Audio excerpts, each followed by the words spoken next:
Joining us now, the A-Team, author, radio talk show host, Fox News contributor Monica Crowley. What's the name of that book again? What the bleep just happened, Lou? Thank you very much, Monica. Former White House Special Assistant, Senior Advisor to President Bill Clinton, Richard Socarides. Good to have you with us. Just seems like the other day you were Just seems like just yesterday.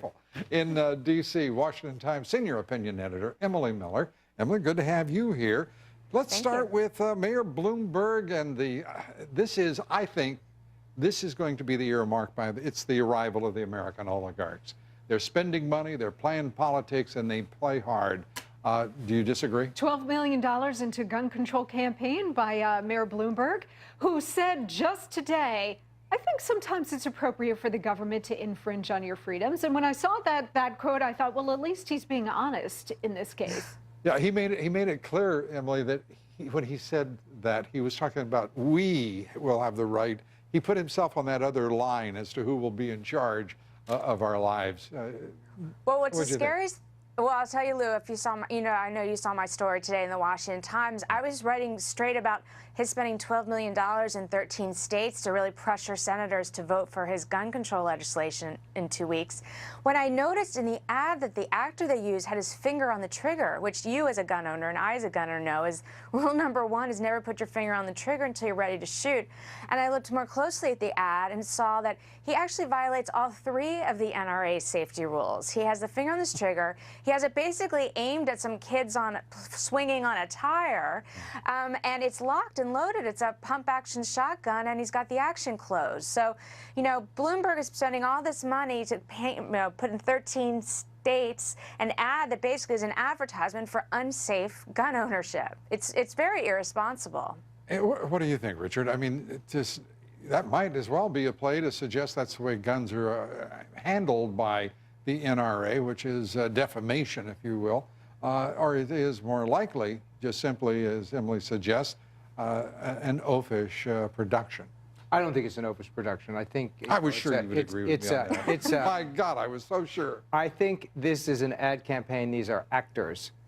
This is not real life. So Emily wrote a clever piece, but I think she wrote a piece about an advertising campaign, not about real life. But let me say about Mayor Bloomberg. But it's a real gun. I think what we don't know if it's a real gun, Emily. But let me just say importantly about Mayor Bloomberg that I think it's fantastic that he's doing this. I hope he spends double the $12 million. I mean, money in politics is like not a new thing, right? And I think after the last massacre we saw some real political momentum for reasonable, responsible gun control in this country. And then the NRA came in and they did what they always do. They were bad? Yes, they were bad because they come in and they politicize the issue and those darn NRA people. And they mischaracterize the issue. I mean, background checks are about the most responsible thing you could do. These ads are for background checks. Anybody who doesn't support a background check is a little wacko. Is a wacko. I think so. That's my view. Okay.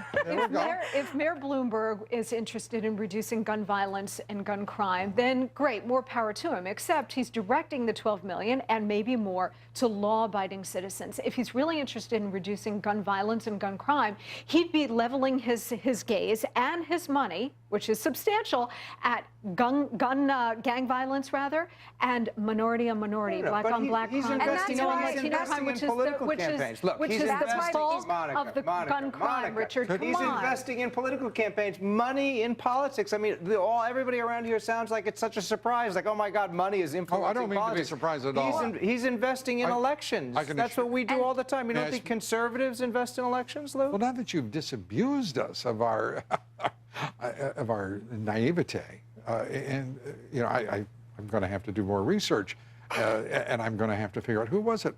John McCain, who's going to make a decision on how they proceed with firearms. He was associated with what was it? Feingold McCain. He did Lieberman McCain on climate change. That worked out really spiffy. He was also associated. Let's see. Oh, Kennedy McCain.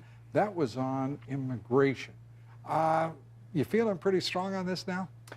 I feel strongly that, yes. I feel strongly that... It was rhetorical. Yes. It was rhetorical. Doma, the Proposition 8 before the Supreme Court, affirmative action. Real quickly, your thoughts on all three cases help the Supreme Court through this?